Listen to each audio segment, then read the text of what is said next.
Shalom, bien-aimés dans le Seigneur, nous bénissons l'Éternel pour cette mission, un nouveau numéro de notre mission, le son de la trompette.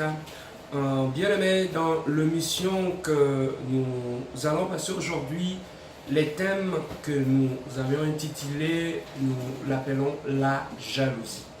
La jalousie, bien-aimés, c'est un thème qu'on n'exploite pas assez souvent, mais Dieu nous a mis à cœur de parler de la jalousie, qui est un élément qui est capital dans notre vie en tant qu'être humain. En fait, la jalousie, ça fait partie de mécanismes de nos pensées et qui nous bloquent, qui cause beaucoup de dégâts dans notre vie, parce que c'est un élément qui vit en nous, qui fonctionne avec nous.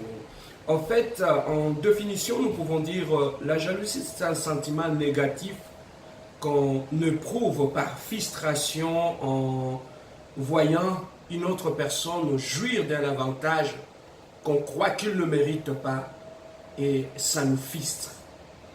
Et le seul fait de voir une autre personne jouir d'un avantage et qu'en nous-mêmes, on n'accepte pas, ça nous mène, ça développe en nous un sentiment de frustration.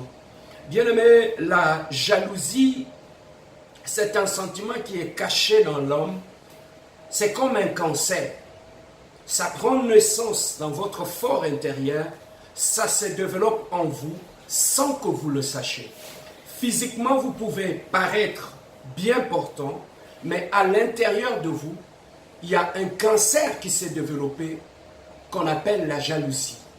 Et ce cancer qui se développe en vous modifie vos paramètres intérieurs, modifie vos paramètres mentaux jusqu'au point de changer votre intérieur, votre personne intérieure. Bien aimé, la jalousie en nous modifie notre perception des choses. La jalousie, lorsqu'elle nous attaque, modifie notre cœur. Ça vous reprogramme. Ça change votre façon de voir les choses. La jalousie change même votre façon de voir les autres. C'est comme quelqu'un qui porte des lunettes de soleil, quand bien même tout peut paraître clair. Mais lorsque vous regardez la nature au travers des lunettes de soleil, tout va paraître noir, alors que ce n'est pas noir. C'est le feu que la jalousie fait en nous, et ça modifie nos paramètres intérieurs, ça modifie beaucoup de choses en nous. Bien aimé, la jalousie, lorsqu'elle prend naissance en nous, beaucoup de gens ne se rendent pas compte. Lorsque la jalousie modifie des choses en nous, on ne se rend pas compte. On subit seulement jour après jour des modifications dans notre perception des choses, dans notre façon d'écouter, dans notre façon d'observer la bénédiction en deux autres. Bien-aimés, nous remarquerons une chose aussi dans le livre des Galates, chapitre 5, versets 19 à 20, où la Bible nous dit « Or, les œuvres de la chair sont manifestes. Ce sont l'impudicité, l'impureté, la dissolution, l'idolâtrie, la magie, les inimitiés, les querelles, la jalousie, l'animosité ou le dispute. » Bien-aimés, ici, la Bible classe la jalousie parmi les œuvres de la chair. C'est ce que la chair produit en toi et qui contrôle ta vie. La jalousie devient comme un sentiment roi en toi qui contrôle tous tes sentiments, qui contrôle la joie, qui contrôle la paix, qui contrôle tout ce que tu peux manifester en réaction par rapport aux avantages que les autres ont. La jalousie modifie tout cela, bien aimé dans le Seigneur. Donc c'est ce que la chair produit en toi et dans ta vie. Alors les effets néfastes, bien aimé, qui sont liés à la jalousie, la première des choses qu'on remarque dans la vie d'une personne qui est contrôlée par la jalousie, dans la vie d'une personne en laquelle la jalousie est devenue comme un sentiment roi qui contrôle tout le paramètre de sa vie, la première des choses qu'on remarque dans la vie de cette personne-là, c'est d'abord un sentiment de comparaison. La jalousie amène la comparaison en nous. Les gens qui sont contrôlés par cet esprit, ces sentiments de jalousie, dans la plupart des cas, ils vivent dans un sentiment de comparaison. Il se compare toujours aux gens.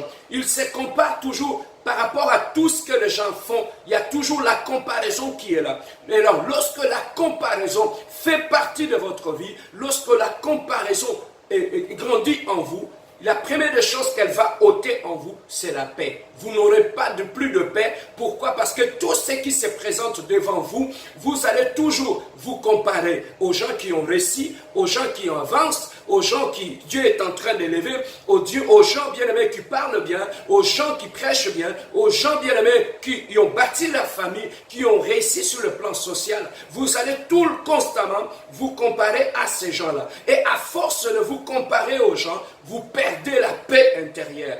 Vous perdez votre jalousie, vous perdez votre équilibre mental et vous perdez tout. Vous êtes une personne qui sera déséquilibrée tout simplement. Pourquoi? Parce que la jalousie a réussi à vous déséquilibrer à partir de l'intérieur jusqu'à vous pousser à vous comparer. Voilà, bien aimé, c'est le sentiment, c'est que la conséquence néfaste de la jalousie en nous, c'est que les gens qui sont contrôlés par la jalousie, ce sont des gens constamment dans leur vie, ils vivent que par la comparaison. Même là où il ne faut pas faire une comparaison, ils ne feront que comparer. Pourquoi? Parce qu'ils sont en train d'être rongés de l'intérieur par la jalousie. Au-delà de la jalousie, bien-aimé, il sera très difficile, au-delà de la comparaison, entre eux-mêmes dans votre destinée. Pour entre eux-mêmes dans votre destinée, il sera difficile parce que vous perdez votre temps à vous comparer aux autres. Lorsque vous perdez le temps à vous comparer aux autres, ça vous bouffe toute l'énergie. Donc toute l'énergie va dans la comparaison.